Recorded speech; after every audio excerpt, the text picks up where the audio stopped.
Une production des studios Bass. Ce hors-série est une présentation de NextDrive, un réseau d'ateliers pour une nouvelle génération de véhicules. Confiez l'entretien et la réparation de votre VE à des techniciens certifiés et propulsés par NAPA.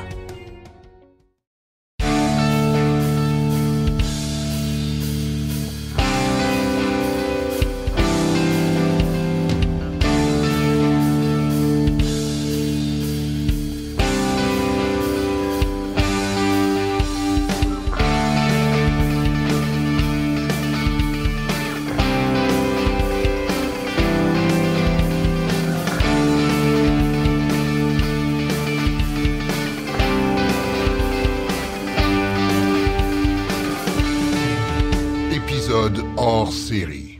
Une activité qui revient régulièrement, et c'est une bonne chose parce que les problèmes reviennent régulièrement, c'est l'activité de surveillance des bornes sur rue organisée par deux bénévoles très engagés de l'Association des véhicules électriques du Québec, et j'ai nommé Jean Désy et Didier Ernotte. Messieurs, bonjour. Bonsoir, Martin. Peut-être, Jean, rapidement nous expliquer, en gros, qu'est-ce que cette activité de surveillance des bornes sur rue? Premièrement, je voudrais te dire qu'on est rendu à la 5e édition. C'est une activité qui est de plus en plus populaire, comme on a pu voir, puis on va pouvoir avoir des données là qui vont sortir pendant l'entrevue. C'est la 2e année que cette activité-là couvre la totalité du Québec. Cette année, nous avons eu 268 circuits. Un circuit, c'est un parcours là, d'une vingtaine de bornes, là, et ça a eu lieu partout au Québec. Et cette année, on a eu l'Ontario, parce qu'en Ontario, on a quelques bornes là, qui appartiennent, qui sont connectées au réseau de circuit électrique. Mais rapidement, Jean, ça consiste à quoi, là, ces parcours-là, les bénévoles qui vont sur le parcours? Peut-être nous expliquer un peu ce qu'ils doivent... tu vas nous expliquer ça, ce qu'ils doivent faire? Parce que là, ça s'appelle activité de surveillance des bornes sur rue. Ils vont surveiller quelque chose, j'imagine? Oui, c'est ça. On a une application qui a été développée là, par mon collègue Didier Ernotte, et les gens doivent aller sur place, là, faire avec une grille d'analyse, là, puis regarder là, toutes les anomalies qu'ils pourraient avoir. Alors, c'est assez facile pour eux de dire qu'il y a un câble de rappel qui est cassé ou qu'il y a des graffitis ou que la façade est illisible. Donc, c'est des anomalies...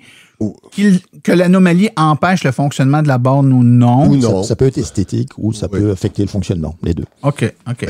Excellent. Donc, tu disais que pour faire la tournée puis essayer de recenser les problèmes qu'il pourrait y avoir sur des bornes, vous aviez 268 circuits au Québec, un peu en Ontario. Me semble que c'est plus que les dernières fois, ça se peut? Oui, cette année, on a été présent dans les 17 régions administratives du Québec, et l'événement s'est déroulé là à date fixe comme l'an passé, du 17, 18 et 19 mai dernier. Oh boy, de mémoire, faisait pas très beau, hein? Non, on a eu un mois de mai qui est assez pluvieux, et on a eu des répercussions à ce sujet-là pour nos bénévoles. Et il a fallu qu'ils trouvent le soleil pour pouvoir aller faire cette activité-là.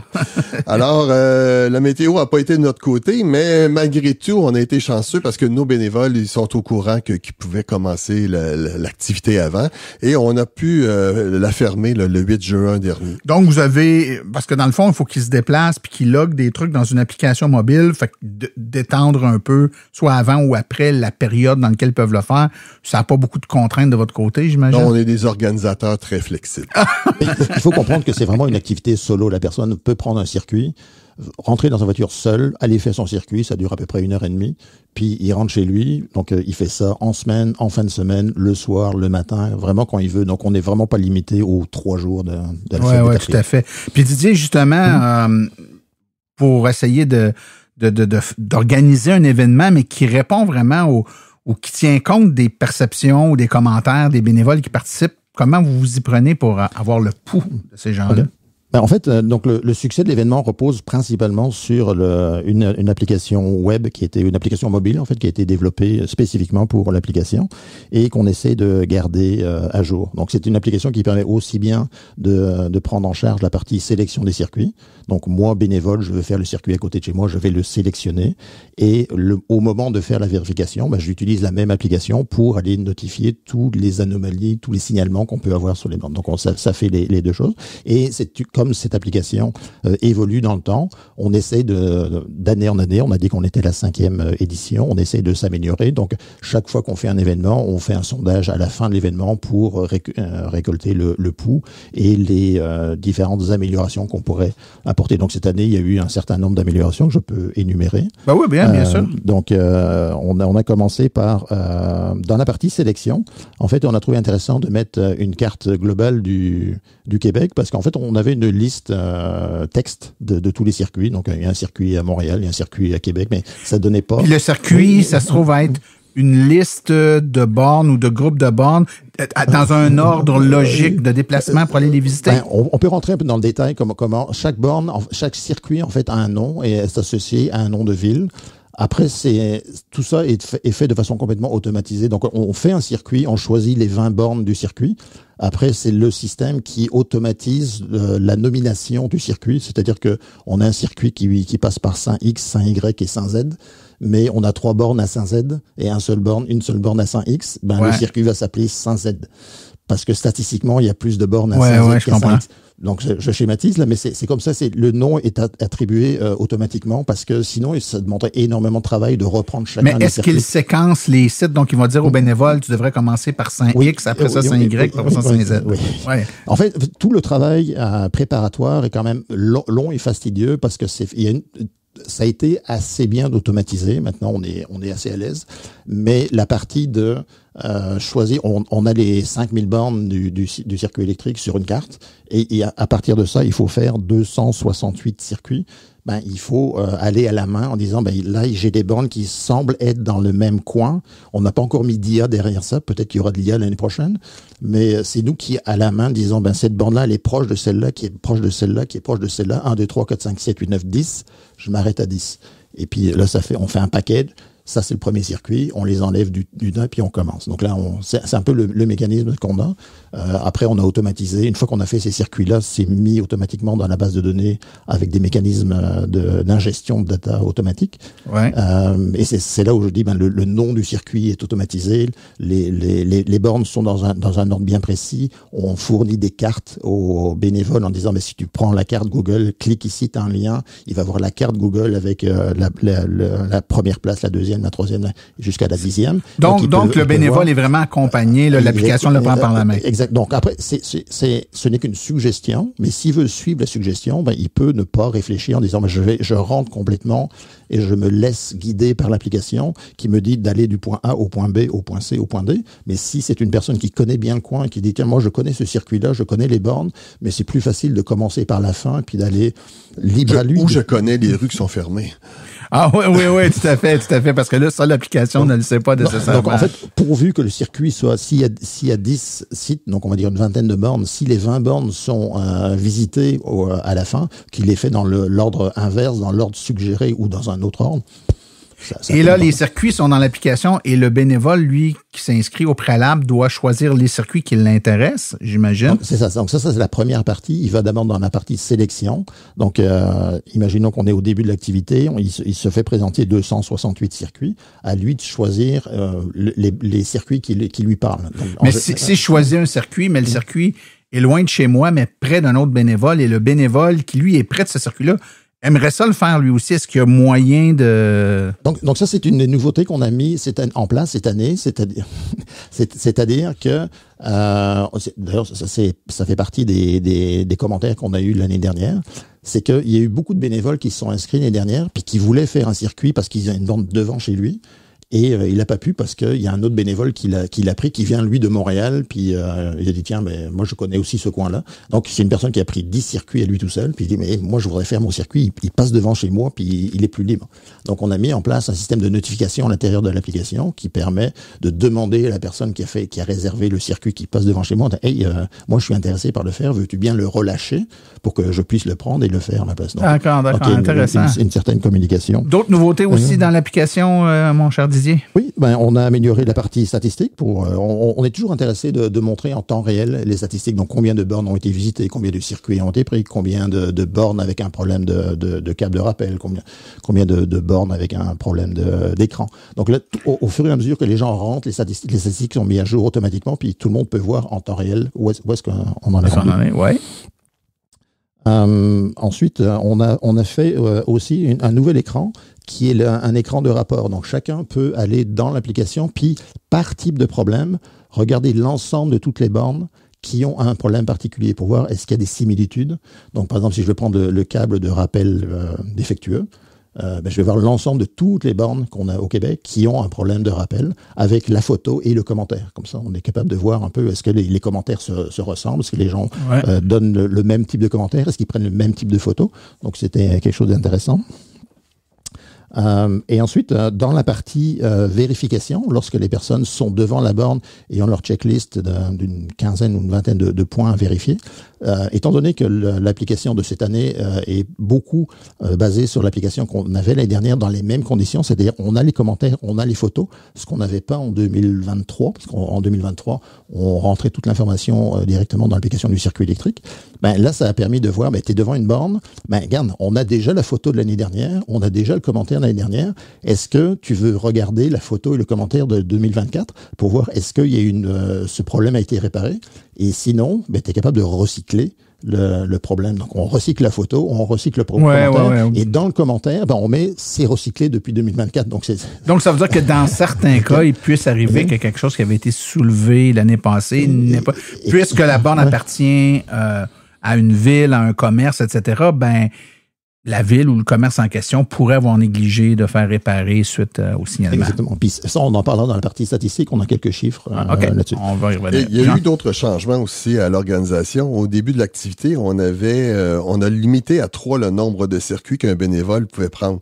S'il en voulait plus, il fallait terminer un des circuits avant d'en prendre un autre. On a mis cette règle-là en place car on avait constaté des années antérieures que certains bénévoles enthousiastes se réservaient la totalité des circuits d'une région. Ouais. Alors, et laisse-moi deviner, il en prenait beaucoup, mais il les faisait pas toutes. Non, il les faisait. Il les a fait, oui. OK, fait que c'était un problème, mais ça en était pas un. Il manquait de circuits il y avait trop de bénévoles qui voulaient participer. Alors, c'était bien pour le taux de couverture de l'activité, mais beaucoup de personnes se plaignaient qu'ils ne pouvaient pas faire de circuit alentour de chez eux. Alors, à une semaine du début officiel de l'activité, on a supprimé cette contrainte là, pour donner le maximum de chances de couvrir un maximum de circuits. Mais c'était on écoute nos bénévoles. Avant de passer au prochain point, je ne sais pas si on l'a déjà mentionné, mais moi, je veux comprendre le processus, parce qu'une fois que vous avez terminé de faire tout ça, là, puis que vous avez un beau portrait avec des statistiques, puis du reporting qui dit voici les problèmes, voici où ils sont, voici combien il y en a, cette information-là, ça va appeler, on l'espère, à ce qu'il y ait des réparations pour que l'équipement soit réparé. L'équipement peut appartenir à plein de villes ou de commerces différents. La ville de Montréal, la ville de Mascouche, la ville de Longueuil, la ville de Granby, peu importe. Et est-ce que vous communiquez avec chacune de ces entités-là pour leur donner le résultat ou vous passez par le circuit électrique qui, lui, est mandataire du service pour les villes pour remonter l'information aux bonnes personnes? On suit la hiérarchie. Je sais pas si c'est une hiérarchie, mais en tout cas, c'est un processus. C'est le circuit électrique là qui va recevoir toutes les données, puis qui va avoir les données à ses partenaires, là, qui sont les municipalités et aussi on pourrait dire les réserves autochtones au Québec là, qui peuvent avoir des bornes sur leur territoire. Là. OK, donc... Il faut savoir qu'en fait, c'est déjà la deuxième année où on fonctionne avec le même principe, c'est-à-dire qu'on a une entente avec le circuit électrique où, pendant l'activité, en fait, les données sont exclusivement dans notre application. On attend la fin de l'application. Quand on ferme les serveurs et qu'on a collecté toutes les données, on envoie à ce moment-là en batch l'ensemble de tous les commentaires et l'ensemble de toutes les photos. Donc, vous êtes arrimé avec quelqu'un de responsable d'entretien. Et pour que ça se passe le mieux possible aussi, il faut voir que la liste des anomalies qu'on a dans l'application, c'est à peu de choses près la même liste que le circuit électrique a dans son application. Donc, faire le matching entre les deux est relativement simple. Mais rendu ici, Martin, moi j'aimerais ça faire un petit rappel. Pourquoi qu'on fait cette activité-là? Bien sûr. OK. Alors, on considère que les bornes sur rue sont devenues un service essentiel pour les personnes en déplacement ou pour des personnes sans possibilité de recharger à la maison ou en condo. Il est primordial de s'assurer que la qualité du réseau et de remonter les problèmes aux propriétaires qui soient réglés le plus rapidement possible. Notre activité permet d'avoir une photo d'un instant donné sur la qualité du réseau. Un petit rappel, le circuit électrique n'est pas propriétaire des bornes de niveau 2. Ce sont les villes qui sont propriétaires. C'est très, très important, c'est leur modèle économique. Mais les villes n'ont pas tous le moyen de collecter les signalements et tout ça. Alors, notre activité, à travers notre application, rassemble les commentaires et les photos des électromobilistes, comme on a dit tout à l'heure. Plus, on partage cette information avec les propriétaires et ses bornes. Comme ça, le circuit électrique va pouvoir faire un suivi plus serré. Ouais, avec des nouvelles photos, peut-être qu'eux ont un signalement qui date depuis un certain temps, ils ont déjà visé la municipalité. Vous autres, vous passez X mois après, signalement est encore là, des nouvelles photos qui démontrent, et là, ça permet de mettre un peu, appelons ça une saine pression sur le propriétaire qui, dans les faits, il peut décider ou pas de réparer. On ose imaginer que s'il a investi dans ces bornes-là puis qu'il les a mis en place, il va vouloir à un moment donné les réparer. Mais des fois, comment ça fonctionne avec les municipalités entre le moment où on soulève le problème puis le moment où la réparation se fait, c'est peut-être pas toujours dans le haut du carnet des priorités des municipalités. Ça prend un budget réparation. Un budget réparation et, comme je dis, que ça soit... On est rendu à traiter ce problème-là. Des fois, on a des problèmes... considéré comme plus grave, fait qu'il faut comprendre qu'il y a toujours des petits délais. Rendu ici, si les gens veulent en savoir un petit peu plus, on a déjà fait un balado à Silence on roule, le numéro 59. Le hors-série, oui. C'est le hors-série 59. En juillet 2025. En juillet 2024. Ouais. Alors, les gens, on a passé plus de temps sur ce segment-là. Ils vont pouvoir se renseigner pour les nouveaux auditeurs. Oui, je pourrais mettre dans les références du podcast, là, je pourrais mettre un lien directement vers le hors-série 59 pour que les gens puissent réécouter ceux que ça intéresse. Didier, tu as parlé tantôt qu'on avait... que votre application puis l'exercice permet de colliger bon nombre de statistiques. Est-ce que tu peux nous donner certaines statistiques propres à l'édition 2025 de votre programme? Tout à fait. Je vais en parler. Je vais juste rajouter quelque chose par rapport aux modifications qu'on a fait l'année dernière. J'en ai pas parlé tout à l'heure, mais ça me revient et que c'est important de le mentionner. C'était qu'on a rajouté aussi une phase de normalisation / nettoyage / qualité des données. Parce que qui dit statistique, qui dit big data, dit il faut nettoyer les données avant de pouvoir en tirer quelque chose. J'ai quelques exemples en tête. Par exemple, il y a un signalement qui est de type câble électrique. On a un signalement qui est de type connecteur. Mais très souvent, par exemple, on se rend compte que à l'intersection entre le câble et le connecteur, le câble est un peu retiré d'effet. On voit de la mousse ou la gaine blanche. La gaine blanche est visible. Donc, est-ce que c'est un problème de câble ou est-ce que c'est un problème de connecteur? Puis certains bénévoles vont mettre ça comme des connecteurs, puis d'autres bénévoles vont mettre ça comme du câble. Donc, on est passé par derrière pour essayer de renormaliser en disant, nous, je sais pas si c'est câble ou connecteur, mais on va mettre une seule chose. Donc, nous, pour celui-là, on a décidé, c'est le câble. Donc, on a remis, donc on est repassé sur tous les signalements de toutes les personnes. On a conservé toutes les photos. On a conservé tous les commentaires. Parfois, on a simplement changé de catégorie en disant, non, ça, c'est pas un problème de connecteur. Ça, on va le mettre dans le câble. Ils vont tout être ensemble. Et un qui revient très souvent aussi, c'est le problème est un problème d'écran. Donc, il y a une anomalie qui s'appelle écran.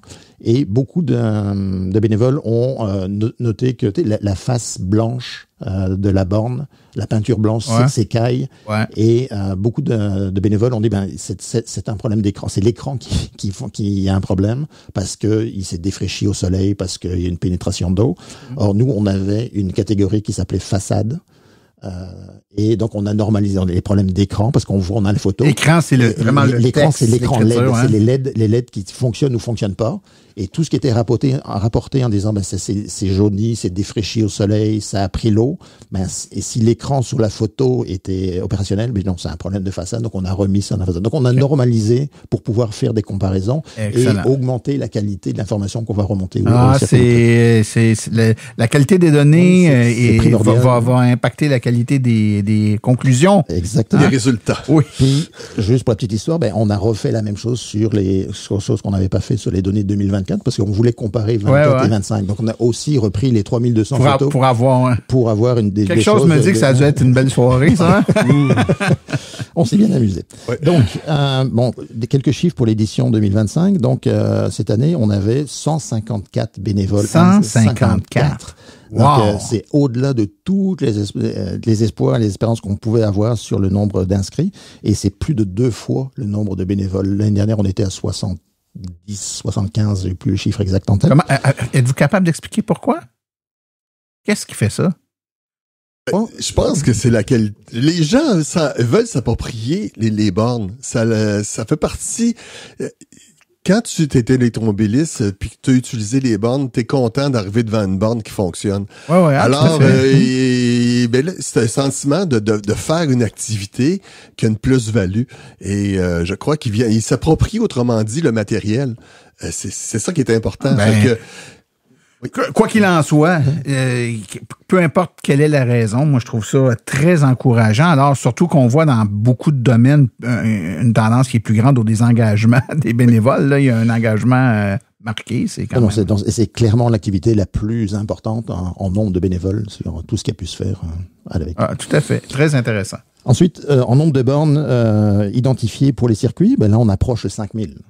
L'année dernière, on était autour de 4500, donc c'est quand même presque 800 bornes supplémentaires par rapport à l'année précédente. Dans les 17 régions du Québec. Et on est présent dans les 17 régions.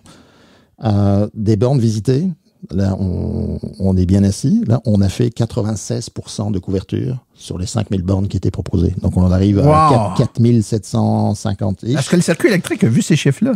Je leur ai dit 92, c'était notre objectif, mais on l'a dépassé. On était rendu à 96. Alors, je pense qu'on nous en voudra pas. Ça. En fait, on s'était donné 75 en disant on espère faire le 92 l'année dernière, puis là, on est rendu à 87. Ça met la barre très haute, mais bon, c'est ça qui est ça. Et il faut se rappeler que le mois de mai était très pluvieux. Donc, si le mois de mai avait été de notre bord, la météo du mois de mai avait été de notre bord, peut-être qu'on aurait encore fait mieux. Ouais. Donc maintenant, quels sont le nombre de bornes qui sont en bon état? On est proche du 3000, ce qui fait 59%. On va dire 60. Donc 60% des bornes n'ont aucun défaut. Puis on s'entend que dans les défauts, c'est aussi bien des défauts esthétiques que des défauts de fonctionnement. Donc ça veut pas dire qu'il y a 40% des bornes qui fonctionnent pas. C'est ça. Il faut pas interpréter les chiffres et leur faire dire ce qu'on ne veut pas leur dire. Mais 60% n'ont aucun défaut. Pas de défaut de vandalisme, pas de défaut de câble, pas de défaut et des livres de l'énergie. Donc 41% ont au moins un défaut, mais encore une fois, on s'entend qu'il y a des défauts qui sont mineurs et des défauts qui sont majeurs. Je vais revenir plus tard sur les défauts majeurs. Donc si on reprend dans ces 41% des bornes qui ont un signalement, comment ça se ventile? Le signalement qui revient le plus, c'est bien évidemment le vandalisme. Donc on sent que c'est de l'esthétique pure. Donc des graffitis, du graffinage, des collants qui sont mis un peu n'importe où. 512 bornes sur les 5000. Donc toujours tous les chiffres que je vais donner, c'est par rapport aux 5000. Donc on est à 10% de vandalisme. J'ai pas fait les statistiques pour l'île de Montréal puis le reste du Québec. Probablement qu'à Montréal, il y aurait des tendances lourdes. On a des artistes à Montréal. Oui, c'est ça. C'est une ville artistique, c'est correct. On a la place des arts. Deuxième signalement qui revient le plus, le verrouillement. La porte qui ne se ferme pas complètement. Donc une fois que la charge est terminée, normalement il y a un petit loquet qui vient barrer la porte. Donc là, la porte qui reste loose après. Ça, c'est le deuxième signalement le plus important. 350 sur les 5000. Donc on est à 7%. Des problèmes de façade, donc la peinture qui s'écaille. Donc la façade, c'est bien la façade, c'est pas l'écran. Quatrième, le câble de rappel, on est à 287, soit 5%. Et le plus important, en fait, c'est l'usage. Donc c'est la fonctionnement borne non fonctionnelle. Puis là, on est à 5%. Donc le chiffre qu'il faut retenir, c'est qu'on a 95% des bornes qui délivrent de l'énergie, puis 5% qui sont. Donc on est quand même très haut dans le classement. Donc ça, c'est les chiffres purs, tels qu'on peut les voir sur les statistiques de 24. Maintenant, ce qui est intéressant, c'est quand on commence à comparer avec les autres années, c'est quoi les tendances? Donc, Juste rappeler, parce que quand on fait des statistiques et puis quand on regarde la population, donc les chiffres qu'on a, qu'est-ce que ça représente et c'est quoi le nombre. Donc en 2025, on couvrait tout le Québec. 2024, c'est pas mal la même chose, on était partout au Québec. 2023, on couvrait toute l'île de Montréal et on avait pris une dizaine de villes dans le Québec. Donc les grosses villes, les grosses agglomérations. Donc on était à Québec, on était à Laval, Sherbrooke, Gatineau. Exactement. Et 2022, on était exclusivement sur l'île de Montréal. Donc toutes les comparaisons qui vont pouvoir se faire, c'est borne pour borne. Donc une nouvelle borne qui serait apparue en 2025 ne va pas apparaître dans une comparaison. On va comparer 2023 avec 24 avec 25 parce qu'elle n'existe pas en 2023. Et la première édition, on parle toujours de la première édition. La première édition, c'était notre pilote et on était uniquement dans le quartier de Rosemont. Donc, les bornes sans problème. Donc, on était à 59%. On l'a mentionné en 2025. 2024, on était à 42%. Donc, ça l'a augmenté. Non, ça a augmenté. 2023, on était à 69%. Donc, bizarrement, il y a une petite vague. Il y avait beaucoup de bornes qui n'avaient pas de problème en 2023. 24, c'est comme si il y a un petit relâchement au niveau des réparations. Et on s'est repris en 2025. Et en 2022, on était à 55. Donc, 55, 69, 42... 59, qui fait une moyenne de 56. Donc, les deux extrêmes sont sur la moyenne et les deux au milieu sont un peu décalés. Donc, une petite vague. On va mettre ça sur le dos de... ça n'a pas été réparé ou on a fait un gros effort une année et puis on s'est relâché un peu l'autre année. Je sais pas, je suis pas dans les petits papiers des villes parce que c'est les villes qui organisent les réparations. Là où ça devient intéressant aussi, c'est quand on commence à comparer les bornes d'une année sur l'autre. Donc, les bornes, encore une fois, les bornes qui sont complètement fonctionnelles sans aucun problème en 2025, 59%, j'ai déjà donné le chiffre. Mais si on regarde les bornes qui existaient en 2024 et existaient en 2025 et qui toutes les deux n'avaient aucune anomalie. Les 2 années? Les 2 années consécutives, 32%. Si on prend 3 années, donc 2023, 24 et 25, sans aucun problème, 19%. Et ce qui était intéressant, c'est qu'on étant ça à 22, donc 22, 23, 24, 25, là, on tombe à 2%. Ça veut donc dire que sur une période de 4 ans, on est assuré d'avoir minimalement un problème. Puis on s'entend, c'est un problème. Ça peut être un problème esthétique. C'est sûr que si quelqu'un vient et colle un sticker, il n'y a personne qui peut... Donc, l'espèce de pensée magique de dire je vais installer la borne là, puis pendant 10 ans, j'aurai rien à faire dessus, même si à la maison, c'est probablement ce qui va nous arriver quand ça devient un article public, que le grand public y accède, joue avec, ben les probabilités que sur une période de 4-5 ans, on ait une intervention à faire, aussi mineure soit-elle, on est à 98% ou à peu près. Voilà. Mais il faut dire aussi que les bornes sont très utilisées. Nous, on demeure tous les deux sur l'île de Montréal. On peut les voir à tous les jours. Les bornes sont très, très utilisées. Il y a un roulement là incroyable. La même borne peut alimenter plusieurs voitures dans la même journée. Alors, on le sent, là, hein? Ouais, on le sent. Puis probablement que les geeks ou les early adopters étaient des gens qui étaient dans des conditions plus idéales avec des maisons puis tout ça. Puis là, de plus en plus, c'est monsieur, madame, tout le monde qui ont des autos électriques. Donc, des gens qui vivent en multilogement, des gens qui vivent dans un duplex sur la rue des Érables à Montréal, donc qui stationnent dans la rue, qui dépendent des infrastructures publiques pour se charger. Ces infrastructures-là qui étaient peut-être un peu sous-utilisées il y a quelques années sont dans certains quartiers de Montréal très utilisées maintenant. Jour comme nuit, effectivement. Et on l'a vu cette année, le nombre de stations qu'on devait vérifier à Montréal et qui étaient utilisées beaucoup plus élevé que... Il y avait souvent des voitures de branchées. Souvent des voitures de branchées, alors ce qu'on n'avait pas avant. Ça vous empêche pas de faire le test, j'imagine? Ne serait-ce que le test de fonctionnalité, vous le voyez qu'elle fonctionne. Elle livre de l'énergie, c'est plus facile comme ça. Ouais. Donc, si on revient aux statistiques, donc une chose qui est intéressante de regarder aussi, donc on a vu les bornes qui n'avaient pas de problème, mais ce qui est intéressant de savoir, c'est les bornes qui étaient à problème l'année dernière, est-ce qu'elles ont été réparées cette année?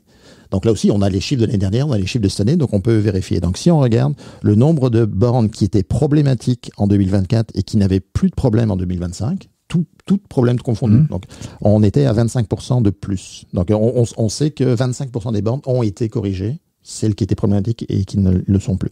Ça veut quand même dire que 75% dans un an n'ont pas été corrigés. Mais pas nécessairement parce que c'est peut-être pas le même problème. Exactement. Faut regarder ça, c'est une vue macroscopique et c'est tout problème confondu. D'accord. Okay. Donc, il faut avoir un problème de câble de rappel. Le câble de rappel a été changé, mais quelqu'un a vandalisé la façade dans l'intervalle. Exactement. Voilà. Là, on met le compteur à zéro. Si on fait la même chose entre problème en 2023 et on regarde ce qui se passe en 2024, là, le chiffre est intéressant. On est à 4%. Donc, seulement 4% des bornes problématiques en 2023 ont été corrigées en 2024. Et on retombe dans la moyenne en 2023, 22, 23. Donc, les problèmes en 2022 qui ont été corrigés en 23, on est à 23%. Donc, le creux de vague qu'on voyait tantôt... Ce corrobore ici aussi. Ouais, on a la même vague. Comme je l'ai dit, c'est tout problème confondu, mais ce qui est intéressant, c'est de regarder les problèmes qui parlent vraiment aux bénévoles et aux électromobilistes en général. Donc, si on regarde un problème particulier, donc j'ai pris quatre types de problèmes. Le problème de câble de rappel qui revient très souvent. Donc, si on regarde une borne en 2024 qui avait un problème de câble de rappel, est-ce que ça a été corrigé en 2025? Là, 64% des bornes ont été corrigées.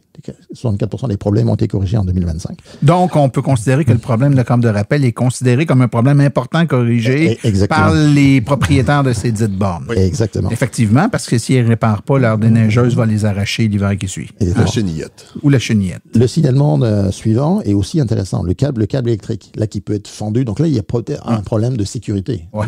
Donc là, on s'attend à avoir un bon chiffre et on est à 71% de réparation. Les bornes hors d'usage, aussi, on se dit, une borne hors d'usage, là, on ne peut pas l'utiliser. Donc là, on est à 64% de réparation. Et là, on voit que le vandalisme, j'en ai pris un autre qui n'était pas vraiment fondamental. Le vandalisme, on est à 36%. Fait que le petit logo de l'artiste dans le bas de la borne... C'est peut-être pas la priorité si on a un budget restreint. On va plutôt réparer celles qui fonctionnent pas. Moi, je dirais le tableau, parce que à l'arrière des bornes, de la façon que les bornes ont été construites, il y a un beau tableau bleu. Oui. Alors, avec la peinture blanche, on peut laisser notre marque. Mais même le 36%, je le remettrai peut-être en cause, parce qu'en fait, je pense que les bénévoles se sont habitués à voir des graffitis. Les graffitis font un peu partie du mobilier urbain de toutes les grandes villes du monde, soit dit en passant. Je soupçonne qu'un certain nombre de bornes avec des graffitis n'ont pas été relevés comme étant vandalisés. C'est fort probable. Donc, on devrait avoir un chiffre plus bas que ça. Au niveau, si on essaie de comparer 2023 à 2024, je viens de comparer 24 avec 25, le câble de rappel entre 23 et 24, 77% de réparation.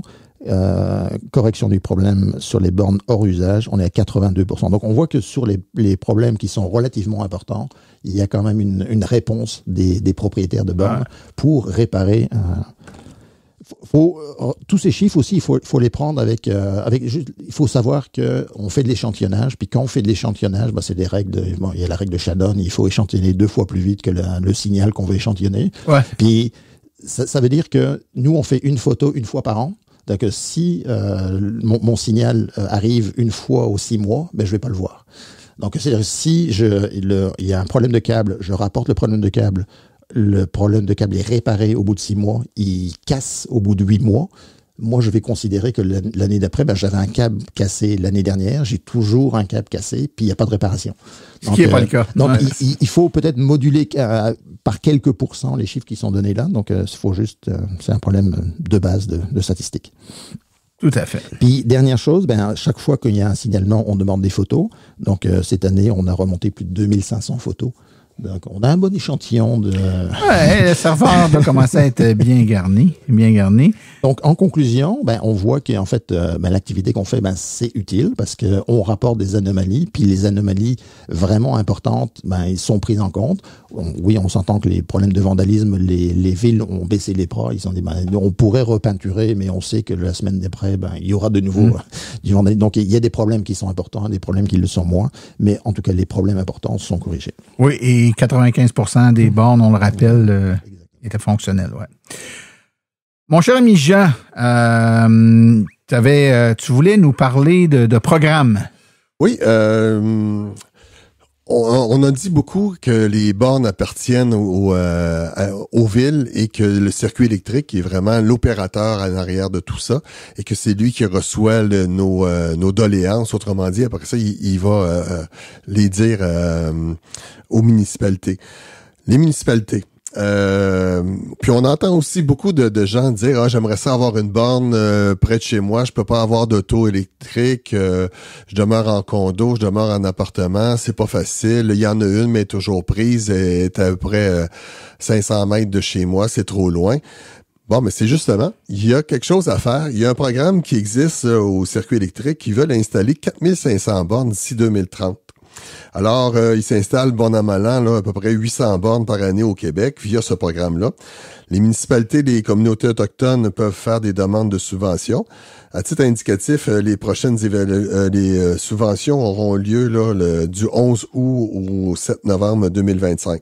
Soit le même scénario en 2026, 27, 28, 29, ça va toujours être 2 fois par année.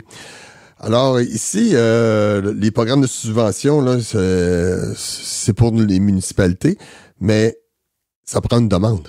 Alors, il faut demander à nos citoyens dans chacune des villes du Québec, si vous voulez avoir des bornes, il faut faire une demande. Bien souvent, il y a des services téléphoniques, il y a le 311, vous faites une demande à votre municipalité. S'il n'y a pas le service 311, c'est le téléphone, vous devez connaître le numéro. Ouais, l'hôtel de l'urbanisme. Oui, c'est ça, le service d'urbanisme, vous pouvez faire des demandes.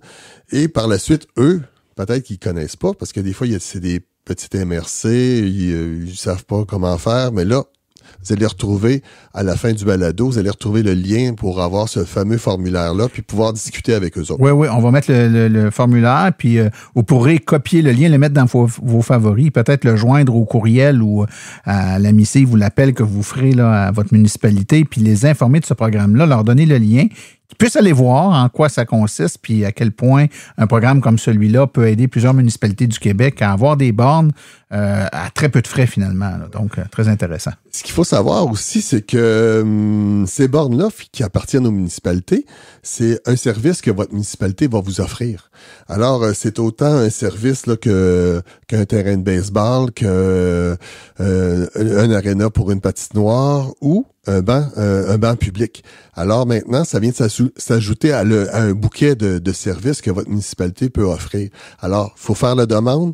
On vous demande de faire des demandes. Si on veut vraiment là, les installer, les 4500, là, on a besoin que les municipalités voient qu'il y a des citoyens qui veulent en avoir. Parce que ça prend un certain temps à installer une borne. Là. Il va y avoir la demande de subvention. Après ça, il y a les devis techniques, puis tout ça. Là, on va passer rapidement. Là, mais ça peut prendre, on va dire, un beau chiffre. Là. Si tout fonctionne bien, un bon 12 mois là, avant qu'une borne s'installe là, sur un coin de rue, faut le prévoir d'avance. Il faut le prévoir à l'avance. Ouais. Fait que, mais c'est important parce que les gens, c'est une dépense importante pour eux. Fait qu'ils prévoient changer le retour dans quelques années. Alors, on peut faire une demande, puis là, la borne arrive. Alors, ça vient sécuriser l'achat d'un véhicule électrique par la suite. Tout à fait. Jean, pour arriver au beau programme que vous avez là, puis de réussir ce que vous avez réussi, vous l'avez fait grâce au jus de bras des bénévoles. Puis le nombre que vous m'avez nommé tantôt est ahurissant, disons-le. Je me souviens très bien que la dernière fois que vous êtes venu, quand on a fait le dernier épisode là-dessus, tu nous avais parlé de bénévoles plus zélés que d'autres. En aviez-vous des zélés encore cette année, malgré votre tentative de restreindre le nombre de circuits? Non, moi je dirais hyperactif. Hyperactif, okay. Oui. Alors, les 3 bénévoles les plus actifs dans toutes les régions confondues ont réalisé ensemble 744 visites aux bornes à eux 3. Comme l'année dernière, on a fait un classement pour les 3 bénévoles les plus actifs à Montréal, sur l'île de Montréal en passant, et aussi à l'extérieur de Montréal, soit les autres régions.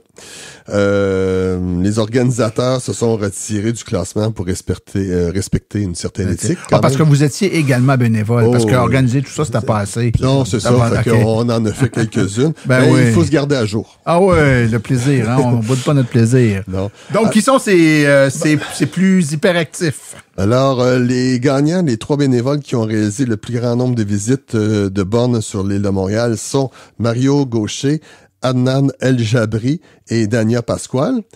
Et pour les autres régions, on a une belle égalité cette année. On en a 4 À place de 3, bien oui, on a eu une égalité. Alors, le premier, c'est Christian Bédard. Le deuxième, Yves Sabourin, J.M. Dufour et Émilie Lapointe. Ils devraient recevoir ils vont recevoir chacun une carte hors de l'AVEQ pour une durée d'1 an ou une prolongation de la carte en cours. Les gagnants vont recevoir une communication de la permanence de l'association et ce, par courriel. Ah ben c'est excellent ça. Ben écoutez, messieurs, encore une fois, ben il faut vous dire merci. Tout ça tombe pas du ciel là, hein, ces résultats-là. Puis je vous vois aller là. Vous avez le projet à cœur, puis vous mettez en place les choses requises pour avoir le succès qu'on peut mesurer maintenant. Donc félicitations pour tous ces efforts-là, pour tout ce temps-là que vous mettez là-dedans. Nous, finalement, là, notre objectif, c'est que les bornes se réparent, puis qu'on fasse pas, vous savez, de ce temps-ci, on vit dans une certaine turbulence avec certains chroniqueurs, là, on fait des articles sur les voitures électriques, comme quoi ça se vend pas et tout. Mais nous, ce qu'on veut, c'est que, justement, on veut pas faire la page de certains journaux, puis on veut que les bornes fonctionnent. Alors, quand les bornes vont fonctionner, ils pourront pas faire des articles contre les voitures électriques et tout l'écosystème qui va avec. Et les gens vont pouvoir se brancher. Puis, qu'est-ce qui est le plus plaisant? C'est d'arriver à une borne puis qu'elle fonctionne. Ah, tout à fait. Puis, tu sais, Jean, puis Didier, des commentaires qu'on entend souvent, moi je l'entends souvent, là, soit dans les conférences ou ailleurs, c'est la perception, je dis perception parce que c'est une fausse perception, que on n'a pas besoin de faire tant d'efforts pour les bornes niveau 2 puisque c'est dépassé. Avant, il y avait les niveaux 2, maintenant, il y a les bornes rapides. Et c'est une très mauvaise compréhension de comment fonctionnent les voitures électriques que de penser ça. Les bornes de niveau 2 sont l'ossature, le squelette même du réseau de recharge. La colonne vertébrale. 90% des recharges se font à la maison, puis par la maison, on entend notre propre driveway, là, si on a la chance d'avoir un bungalow, une maison avec un stationnement, ou sur la rue, quand on vit dans un endroit où notre stationnement, c'est la bordure de la rue.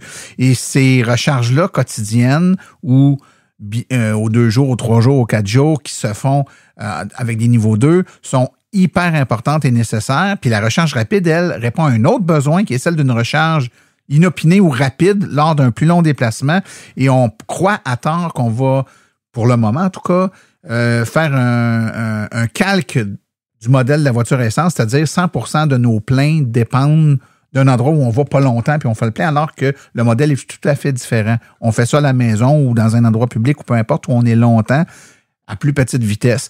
Et les bornes niveau 2 sont hyper importantes pour empêcher justement que tout le monde se garoche sur les bornes rapides. Faites juste penser si tous les gens de l'île de Montréal qui se chargent sur des bornes rapides des bornes niveau 2 demain matin n'y avaient plus accès et ne dépendaient que des bornes rapides, à quel point il serait impossible de se charger sur une borne rapide à 50 km de rayon de l'île de Montréal. Ce serait impensable. Impensable. Donc, que ces bornes-là soient fonctionnelles, c'est non seulement crucial, mais je pense que c'est la clé de voûte là, de ce qui s'en vient. Et c'est bon pour le réseau aussi.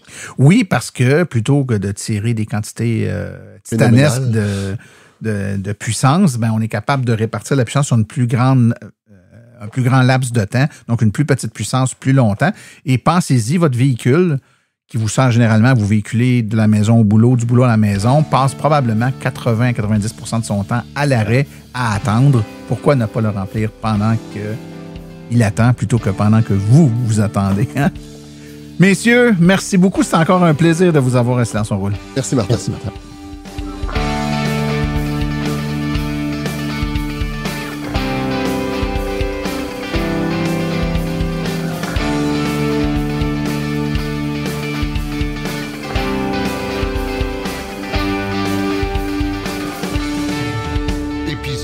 Hors série.